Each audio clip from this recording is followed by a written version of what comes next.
It's Song Talk Radio. Welcome to Song Talk Radio, the show with songwriters talking to other songwriters about the craft of songwriting. We share tips, tools, and techniques, and together we all become better at writing songs. Dialing in from our Toronto headquarters, I'm Neil Modi, and with me, my co-host, Phil Emery. How you doing, Phil? Calling in from St. John's, Newfoundland, I'm doing fine, even though it is a balmy 5 degrees here right now. So someday spring will come. At least they've promised that to me. So we'll find out someday. But right now it's 5 degrees. Oh boy, yeah, it's taking its sweet time. I think it was like 12 degrees in Toronto today and rainy. Again, cold and rainy. But yeah, spring is yet to spring. 12 degrees here, people start walking around in shorts. There were people walking around in shorts here, but certainly not for me, not yet. No. Okay. Please send your comments and questions and fashion choices to at Song Talk Radio on Facebook or Instagram, or feedback at songtalk.ca for the email, and we'll share your thoughts on the show. And please visit songtalk.ca to see the show post for this episode, to find links to resources we mention, and to download lyric and chord sheets to follow along with the songs that we feature. Tonight, we're happy to welcome singer-songwriter Dexter Sloan to the show. How you doing, Dexter? Hello, I am doing fabulously. How's everybody here? Doing great. Thanks for joining us on the show. Trying to keep chipper. I guess we're all in, I guess one of us is in a different city, but nobody's happy with the weather. That's spring in Canada. I guess so. It's like almost June, for crying out loud. Yeah, for real. It's like a week away. It's miserable. Yeah. Thank you, global warming, I guess.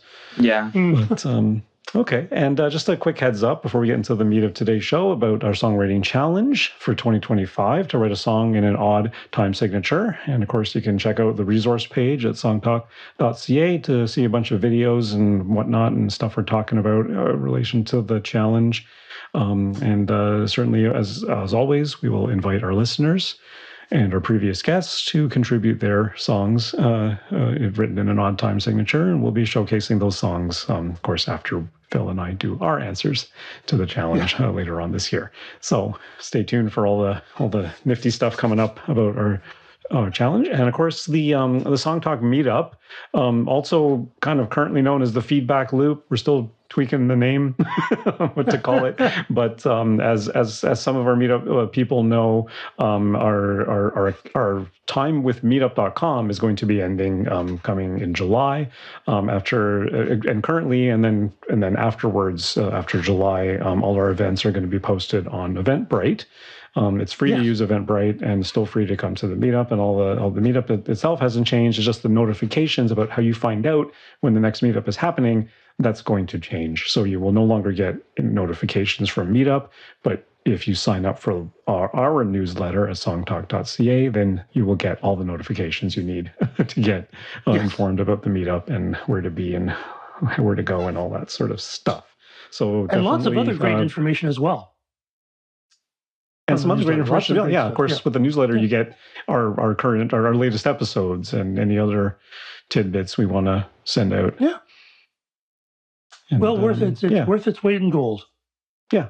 And we have our privacy policy all in place. The only thing we ask you for is your shoe size. Other than that, we will sell that to advertisers. But other than that, credit card numbers, your date of birth, all those, just the basic stuff. Yes. Yeah. Pets. Yeah. Okay. All right. And so for our guest tonight, Dexter Sloan has built his sound around a blissful blend of intimacy and introspection, celebrating the deep connections between nature and humanity. Imbued with fables and folk tales, he delivers truth like a puppet show, often playing characters to protect his privacy. A device Sloan has no doubt carried with him from his time as a drag performer. Aside from his solo work, he is a founding member and banjo player for the Ratskin Family Band, the world's first drag country band. Welcome to Song Talk Radio. Thank you for having me. Yeah, great. That's a mouthy intro. When you're writing it, you don't think it's going to be as mouthy until you hear somebody read it all at once, and it's like, ooh, as a songwriter, I could have made that a little more concise, but here we are, improv. There was no rhyming in that, so yes, exactly. That's where I get carried away. If I had to make it rhyme, it would have been a lot shorter. Yeah, fair enough. Yeah. It would have been You just a could have done little those- limerick. Yeah, a little limerick or a haiku or something. Yeah. The band does sound like a blast, though. That would be great. God, I have the most fun with those fools. I love them. Oh my God. Oh yeah. It came about in the most random and insane fashion. Music had always been like a kind of a secret private thing. There's a huge drag community in Toronto, and a lot of us are musicians and play instruments, but it's kind of like relegated to a bedroom thing. Nobody ever really brings it to the stage. We're still kind of lip syncing. But there was me and then a couple other queens in the city who would lip sync to country music. We would do the Dolly Partons, the Loretta Lynn's, the Faith Hill, Shania Twain, a little get you go number. And we would kind of connect with each other like, hey, like we're the only people doing country music in the city. Like, that's really cool. Do you play music? Do you like write music? Do you play an instrument? And I connected with this other drag queen named Jelly who plays the banjo. We did a lot of shows together, never really ever like talked about making music, but just kind of like connected over the fact that we both played music. And then like 5 years after having known each other, it was, I think, New Year's Eve. And we were messaging each other like, Happy New Year, as one does at midnight. And she was like, what if this is the year we make music together? And I was like, that would be lovely. And she said, on the condition that we do it in drag. And I was like, oh, that's a lot of work. That's like just getting ready for a drag show is already like takes all day. It's super stressful. You're in your head about it. Playing music on its own is already a whole ordeal. Combining the two is like, it's entertaining for the audience, but do I want to do all that? But I was like, fuck it, let's do it. Like, yeah, like let's try it. Let's see what happens. And we ended up meeting all of the other performers just through weird happenstances. Like, I met our fiddle player at like a party that was a couple days after New Year's. We were chit-chatting. I was like, oh yeah, I play the mandolin, I play the banjo. And she was like, oh, like my grandpa played the banjo, I play the fiddle. I was like, cool, let me file that away. And then, I was getting like a tattoo with a friend of mine, and their girlfriend was like, oh, we were talking about the band at the appointment, and she was like, oh, like, do you need a banjo player? I was like, no, you're looking at one. They were like, oh, I think like he also plays guitar. Met somebody through there. Our bass player is somebody that like Jelly went to high school with. We just kind of like, I met our steel player at an open mic, and he was like, oh, I love watching Drag Race. I always see you posting from drag shows. I was like, I'm starting a drag country band. Do you want to play steel with us? Just random events, just going out and meeting people and chit-chatting just brought this ragtag bunch of crazy fools together, and it's been a wild ride ever since.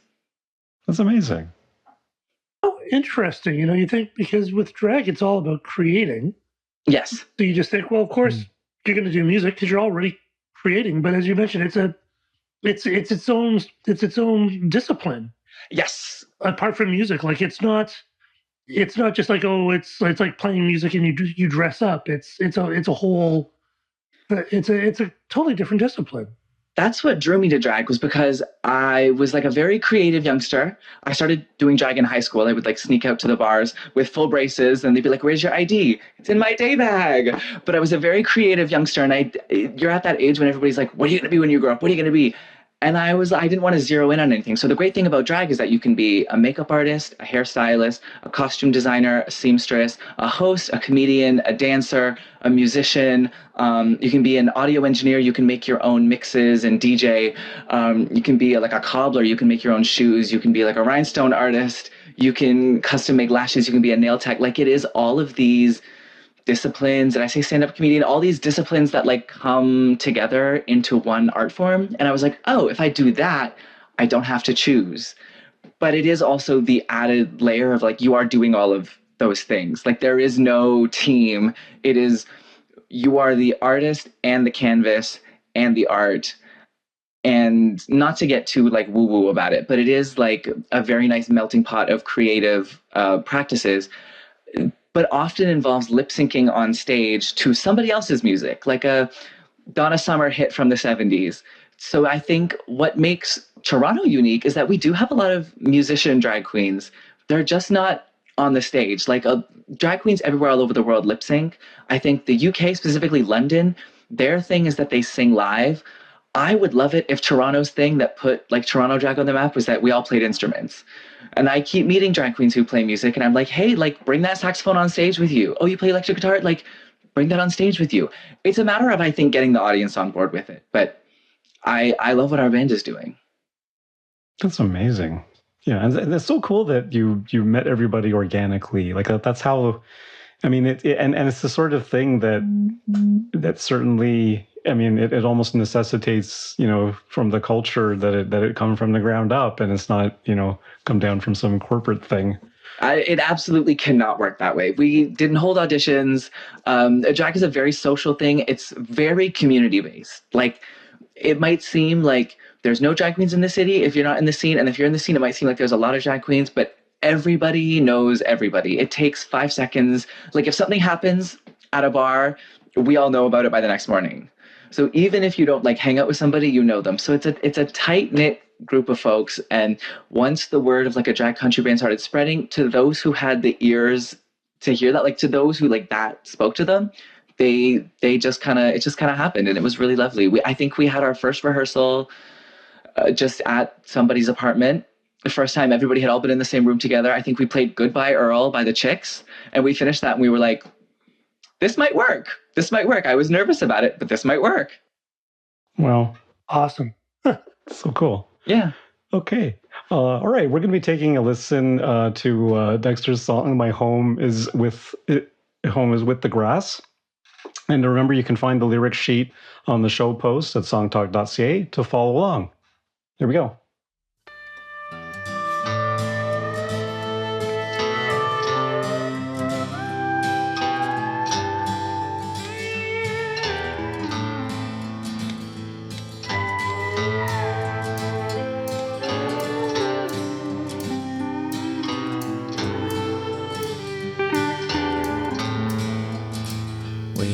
Spring, where the blossoms grow, times are a-changing and yet they move so slow. I was a child not long ago, watching the world turn as I sit here alone. My home is with the grass, my home is with the trees, my feet are on the ground, hair swaying in the breeze.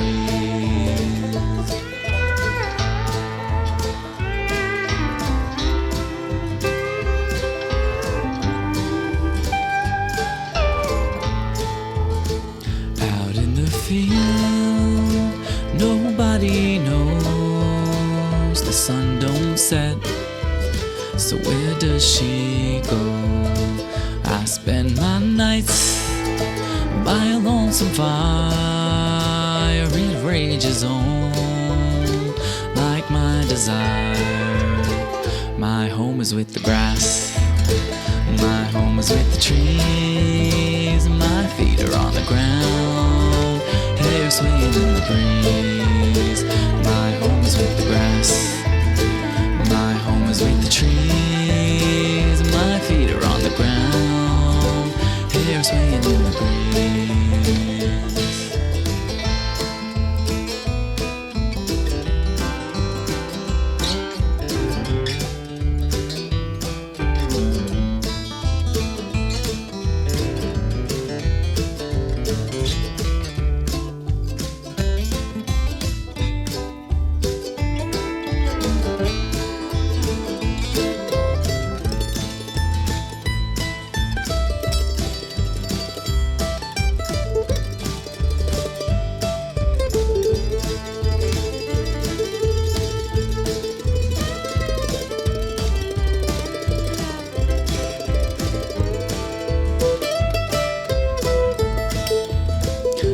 Dusty road, wide open and true, stretches on for miles and makes me think of you. Down by the creek, no one's around, I felt so lost, but today I found some ground. My home is with the grass, my home is with the trees, my feet are on the ground, hair swaying in the breeze. My home is with the grass, my home is with the trees, my feet are on the ground, hair swaying in the breeze. with the grass. My home is with the trees. My feet are on the ground. Hair swaying in the breeze. My home is with the grass. My home is with the trees. My feet are on the ground. Hair swaying in the breeze.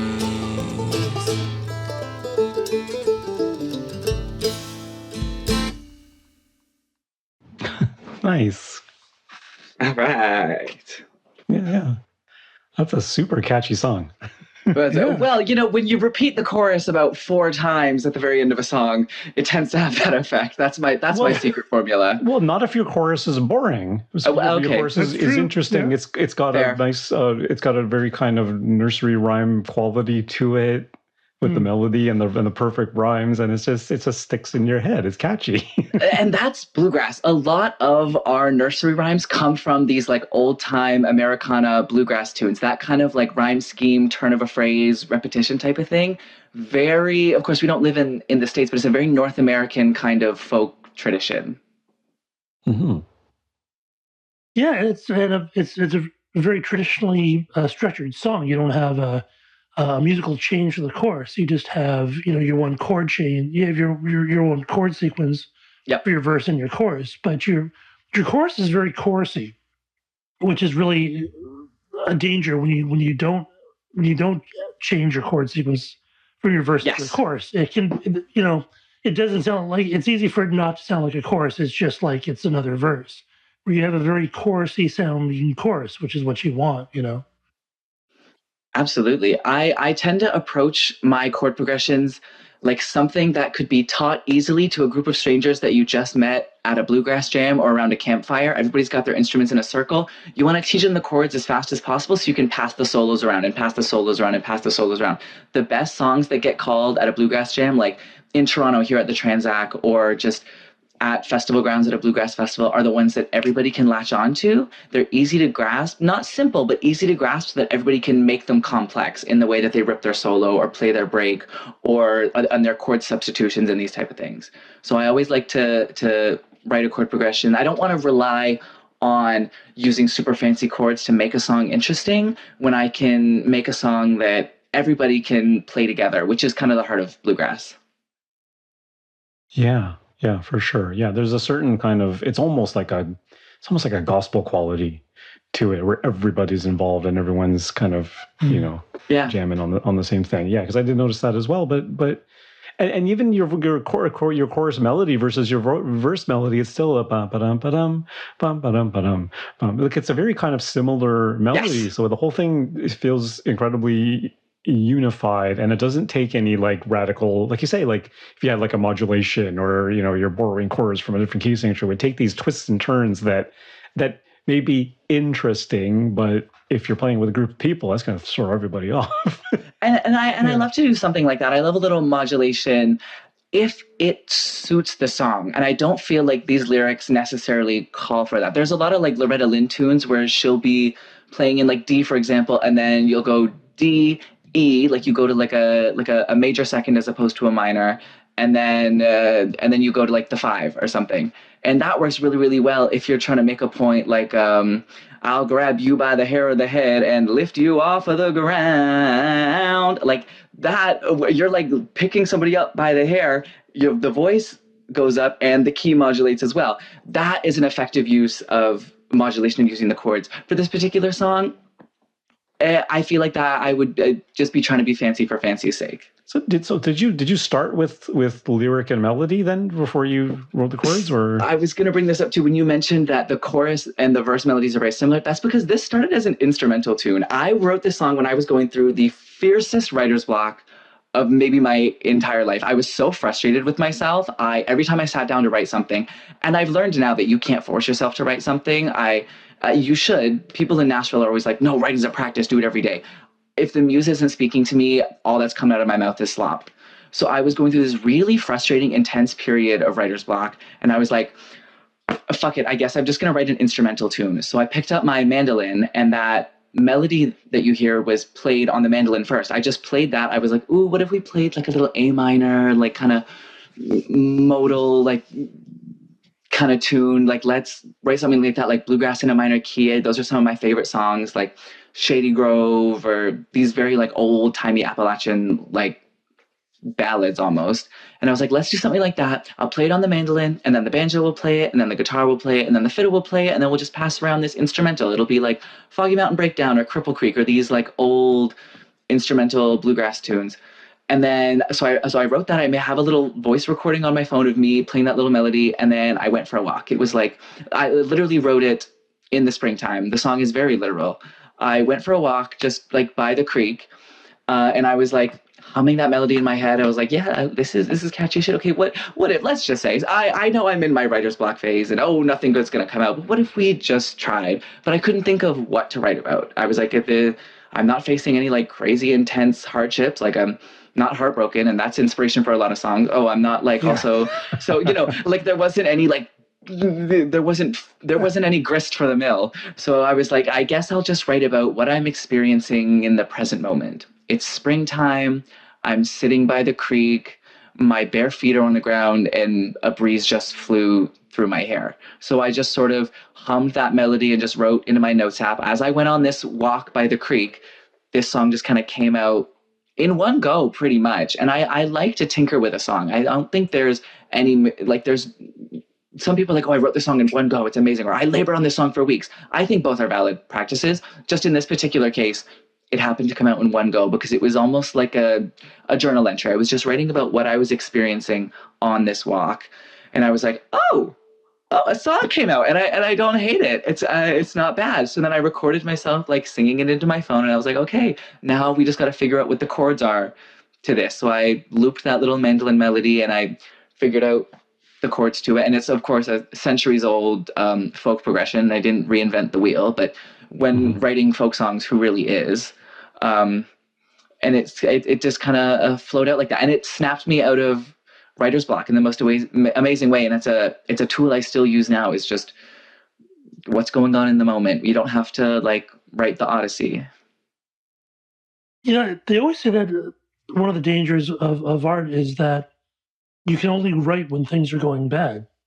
And Elvis Costello once mentioned that he got to the point where he decided to stop screwing up his life because he felt that he needed drama in his life. And now he has a wife and kids and all that.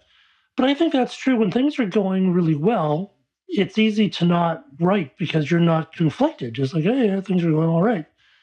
But that's a great way of actually not taking the pressure off yourself by just saying, I'm going to write what I actually visually see at the moment, as opposed to I'm going to do something metaphorical, I'm going to do something spiritual, or doing something clever. You're just actually being very concrete. That's a great suggestion. I think a lot of songwriters, myself included, kind of fall into this trap where it's like, songwriting is my therapy. I use it, which is a great thing. I use it to process my emotions. But what about when things are like neutral? Like, I love to write a song when things are good. Love a love song. Love a like, woohoo, everything, like, everything's gonna be okay, girl, type of song. But sometimes things are just like neutral. Like, they're not bad, they're not good. You're just kind of like having the most like average, regular, mildly enjoyable kind of day. And I think those days can be just as inspirational. I would like to see all aspects of the human experience replicated, even the days that maybe you wouldn't remember had you not written a song about it. Yeah, absolutely. And I think it takes, I mean, as much as this kind of the muse came to you as such, I'm still seeing a lot of deliberate action in it.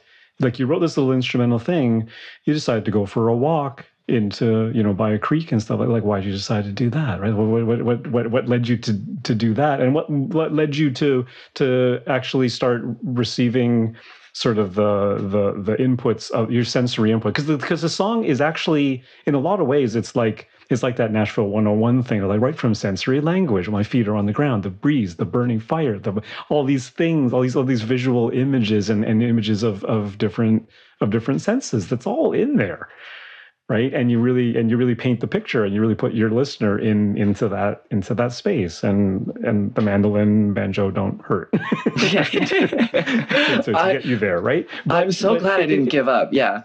Yeah. But I think that's just it, because I think with writer's block, you do tend to give up. You just tend to say, well, what's the point? And nothing's going to come out anyway, so why even bother? But the flip side to writer's block, which is what you were doing, was let's see what I can do.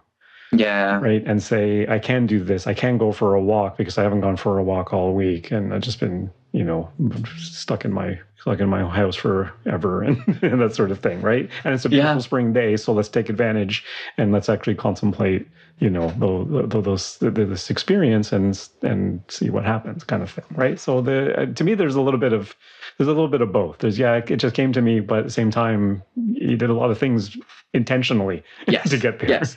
It was like it's like the shower principle. Like if you're stuck on a problem, as soon as you're like just mindlessly doodling or taking a shower, something will come to you. And I think maybe on the walk somewhere along the way, I was like, you know what? Like, and what if we did write lyrics to it? The worst it can be is bad. That's not going to kill me. I'm really trying to like write bad songs now, because I think there's something very freeing in that. And like, of course, nobody's going to hear them, but you can like look back at a song and be like, hey, what didn't I like about that? What didn't work? Why is that phrase corny? Why is that phrase kind of bland? And what's another way of saying that? Like, let's say the heart of the song has a message that you really, really like. I will be like, okay, and how do we say that in a different way? There's also the flip side. We can get a little too extreme with it. Like Elton John's I'm Still Standing. You could say like, I am currently upright for the encore and will continue to be upright. Like, you can get a little wild and crazy with it, but then that can also be camp and intentional. Yeah. Oh yeah, for sure. Not one of his greatest songs, I will admit. Yeah. Not one of his greatest songs. I'm a huge Elton John fan, but that's Me too. That's not one of his best no, it's true. But that's it. So you say there wasn't much editing with this song? You didn't go back and forth on did you tweak stuff at least a little bit here and there? I'm trying to think. I wrote this in like 2023. So whatever edits have been made have been so concrete and like cemented in my brain that the original versions have been lost to this. They're in a message in a bottle at sea, and they will be unearthed in a tomb, and someone will be like, these are the original lyrics. I have no way of knowing. I think like... Are you a pen and paper person or a Google Doc person? I used to be. I'm a notes app on the phone person, because if I had a notepad, it would fall into the river. My phone is at least always on me if I'm paying attention. So I will whip that out at any given moment. And then a notes app. I loved the voice memos. I like to record just verse by verse so I don't forget, because I'll like write the lyrics and those are written down, but a melody can kind of escape me because I don't have perfect pitch. I've got relative pitch. So every time I'm playing the chord progression, I might just sing something else that still harmonizes with those chords, but it's not the original melody. And even if I decide to change it, I can still refer to that first draft and be like, oh, that's what I did there. No, I do like that better. Or no, I don't like that as much as what I just did 2 takes ago. And I can kind of chisel away at it until I get it just... Are you using audio in the notes app, or... like a little memo? voice recorder. Yeah, a voice recorder in my phone. Oh. Okay, right. And all that stuff is being backed up, right? Yes. Oh yes. Knock wood. Knock wood. Yeah. Good point. Evil eye. Evil eye. Yeah. You never know. Don't give me a heart attack, Neil. Oh my God. Well, no, I mean, it's true. I mean, I've fallen victim to that. I've lost a whole bunch of production stuff years ago before I started backing up. Since then, I've everything. So it's a lesson everyone learns the hard way.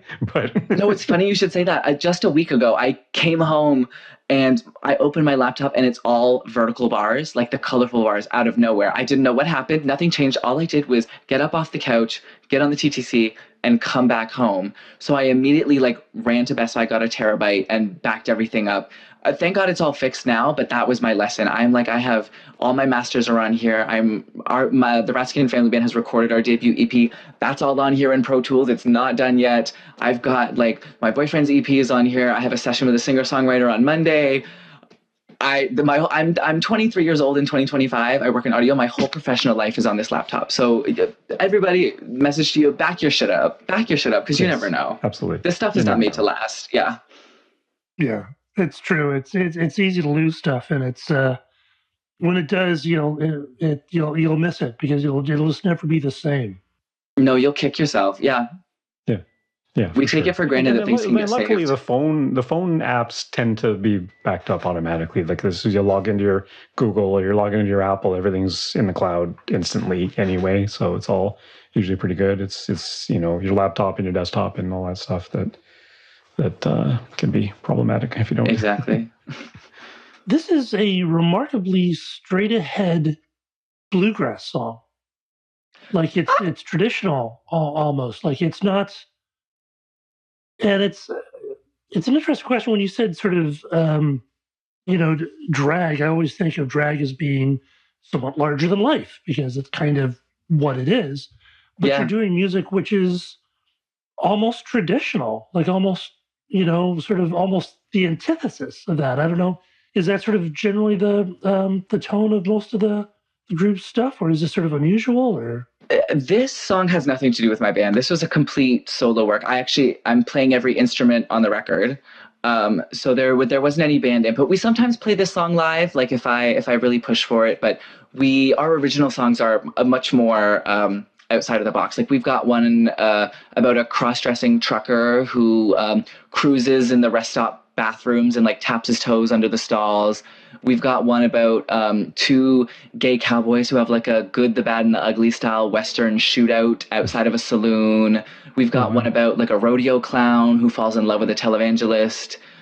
We have a bunch of like really, really wild tunes, but we do tend to keep the song structure or the chord progression or the melody or something rooted in traditional country. I don't know if we were all around when the whole Beyonce Cowboy Carter thing happened, but there tends to be this trend that whenever somebody who traditionally doesn't belong in country music makes a country song, no matter how country it is, somebody will find something about the song and be like, that's not country. This is actually pop music with a mandolin, or this is actually a rock song with a pedal steel. So it is sort of a core tenet of the band to be almost like have a foot in like the 40s, 50s, 60s, 70s, even like Carter Family 1920s era of country, just so we can really like dig our heels in the ground to be like, no, actually, this is country music. We do belong here. You'll note from the 1-4-5 progression, the traditional instrumentation, the like A-B rhyme scheme, whatever it'll be,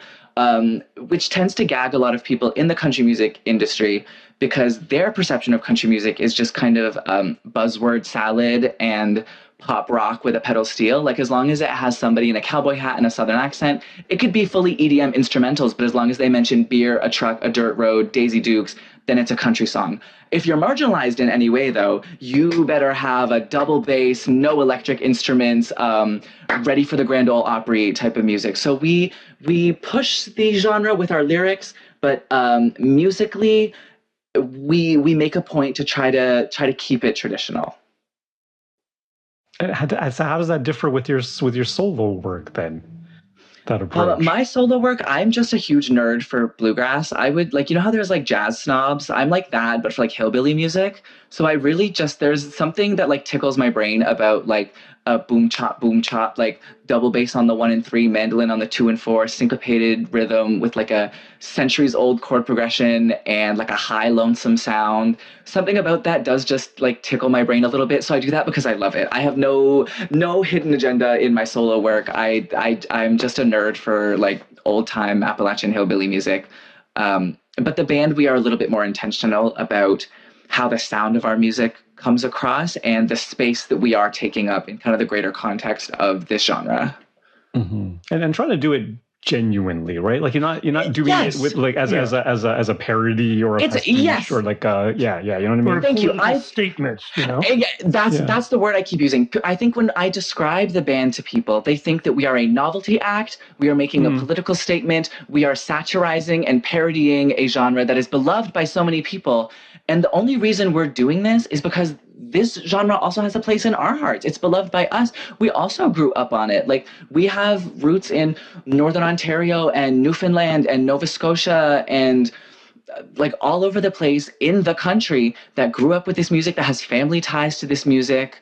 We want to do this authentically. Yes, we're going to be a little camp and we're going to be a little tongue-in-cheek because that's drag. But this is coming from such an like honest, authentic. We want to make authentic country music. The point is not to jump into anybody's space and tell them that they have to listen to us if we're not their cup of tea, that I think we belong in this genre. I think everybody does, but I don't think that we need to, we're not grabbing people by the cojones and forcing them to come to our shows if that's not their thing. But I want to make it so clear that no matter what angle you look at it from, you can't say that it's not country. You can't say that it isn't the genre that it so clearly is. And just because that seems to be the common dog whistle, that seems to be the common scapegoat for these types of situations. And then we'll play around with the genre. Maybe in like 5-10 years, we'll throw a synth in there, or we'll get an electric fiddle. I would never. But if, we'll be down to even consider stepping outside of country way down the line. But we do this because we love the genre, and we think that, there's something about, to me, the core tenet of country music is storytelling. It's working class music. It is something that is relatable to everybody. It's just real people, down home type of music. And it's music that is passed down from generation to generation. Before there was sheet music, before Tin Pan Alley, the reason we have these fiddle tunes from Scotland and West Virginia is because somebody's granddaddy taught it to somebody's son, who taught it to somebody's son, who taught it to somebody's son. That's why West Virginia fiddling sounds so different from Kentucky fiddling, sounds different from Carolina fiddling, is because on the way over from Scotland, these tunes got taught to different people. They were learned by ear, and somebody would throw a little ornamentation in, and that became part of their version of Whiskey Before Breakfast. And then that was taught to their daughter, and then that became part of her ornamentation. And so that's how we get the variety. So there is an aspect of folk music in country music. There's an aspect of sharing. And these things are universal. Queer people also share things and have families and can live in the country. So I think that we have just as much a right to this music as anybody else, but we're not stealing, we're not taking it from anybody that owns it. We're simply just participating in a centuries-old folk tradition. Yeah, and you're adding your own version of adding it. This is now the localized Toronto vis-a-vis all these other places. Yes, coming together, and that's the version you're doing, which I think and that's just it. Anyone says authentic country, I mean, everything is always evolving. So yes, absolutely. And we want the lyrics to be reflective of queer people's experience, just as like. If and it's completely valid if your Friday and Saturday nights are drinking beer with the boys and driving your truck around. There's a song for that, and there's a song that captures that feeling and that experience. We want to write a song that captures what it feels like to walk into your first drag bar at 19 in Toronto and lock eyes with somebody. That is also an equally valid, like, everyday human experience that can be captured in a country song, or the feeling of cruising at a truck stop. There's songs about like going fit. I mean, I think Reba McEntire's Fancy always sticks out as a kind of taboo, which is not her song actually. Bobby Gentry wrote that originally, but as a really, really almost like a novel type of song that touches on some taboo subjects, growing up in like abject poverty, being, sold out essentially to move your way, live for class mobility, having your mom like sell your body. That's not something people are sitting around the campfire talking about, but it was put into a song and has become a country tradition. So the genre has capability for taboo subjects and things that are not dinner table talk. There's I have my Dolly Parton Songteller book behind me. Do you know how many songs she's written about prostitutes? So many. I think there's a story about one of her first nights in Nashville when she moved down from the mountains. She was at a thrift store and she saw this red light and she was like, oh, this is going to be so pretty. I'm going to hang this outside my door. What a beautiful decoration that will be. It'll be like Christmas. And the guy she was seeing at the time and her brother both came down and was like, Dolly, you can't have a red light outside your door. People are going to think you're hooking. Like, you got to take that down. She was like, how the hell was I supposed to know?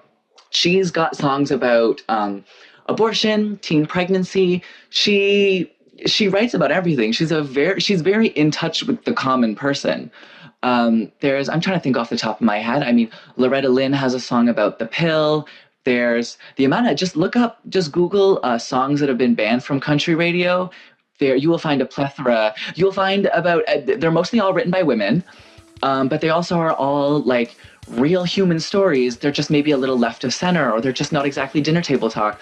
But those people who are very country people, Loretta Lynn, Dolly Parton, Casey Musgraves, all sat down and wrote those songs because at the end of the day, we're just telling stories here.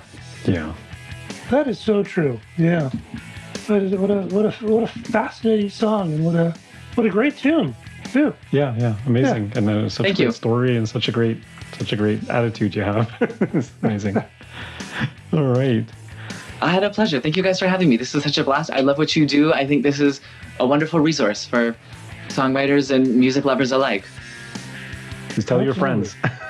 Hell yeah.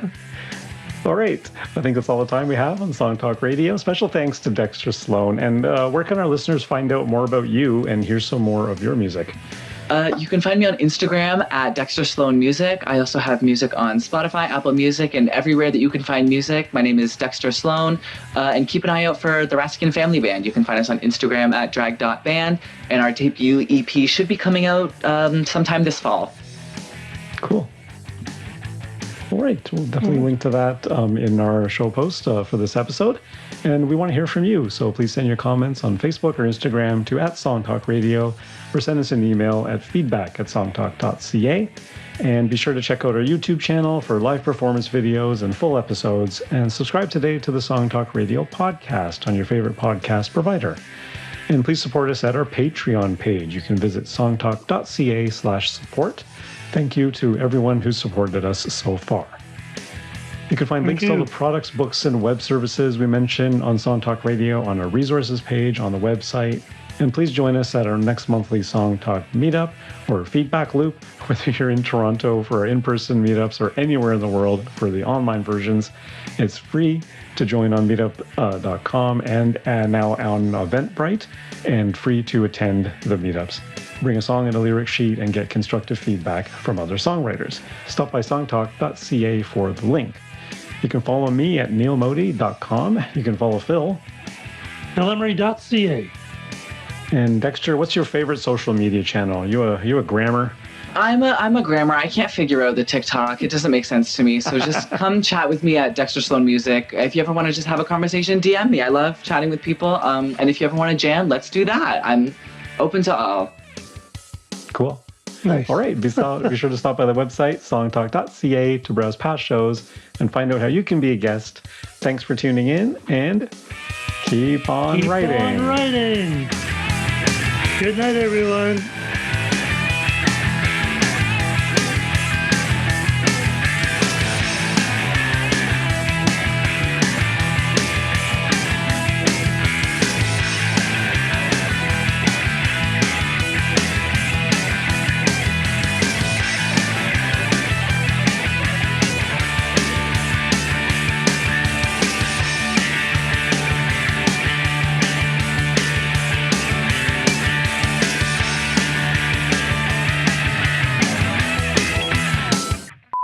Unreal. Cool. Hell yeah. Thank you, that's guys. Great. I hope yeah. so. I tend to get into tangents and I ramble a bit. Hopefully you can edit that or do whatever you will. But I had a lot of fun. Thank you. It's all stuff. great. It's all great. It's a very, sweet. It's a very unique show. Okay. Yeah. Well, it's such an interesting subject, and it's also, it didn't get political. I hope it didn't. Which And is if it did, kinda you can always edit it if I ever veered It into that didn't, which is territory. nice. Okay. Because I think that's what you're saying, is that the whole It's thing not. should be seen as political, but it's not. I would rather And it not be looked at that way. Yeah. Yeah, but it's hard for, and maybe even within the community, there's probably people who want it to be political. And you're just going, no, it's just country music. And everything It's doesn't have simple to as be a that. protest song, right? Exactly. Exactly. Yeah. Yeah. I always remember Great this stuff. interview way back in the day with Soundgarden. This was on the radio. I actually recorded on audio tape back in 1996, and one of the fan club person was asking about the lyrics, and Chris Cornell was just describing how sometimes a song is just a song. We're not trying to get you to vote Republican or anything like that. Yep. It's just a song. It's just a introspective little look at something. It's nothing. It's nothing to get riled up about. It's just a song. It's just a little encapsulation of a moment in time or human nature or a perspective. Yeah, that's it. Yeah. these days it's a hard thing to not be political, but it's Yes. nice that it was kept sort of that, I really hope it came across that way, because that is always my I intention. think so. I think so. Okay, perfect. Absolutely. If someone's going to read into it like that, they're going to read into it like that. Is the way you can do, but fair. But I don't think it went there. They would have to work pretty hard to read into it. They'd have to work a little hard. Yeah. I'm not saying they wouldn't, but they'd have to work hard. No. Perfect.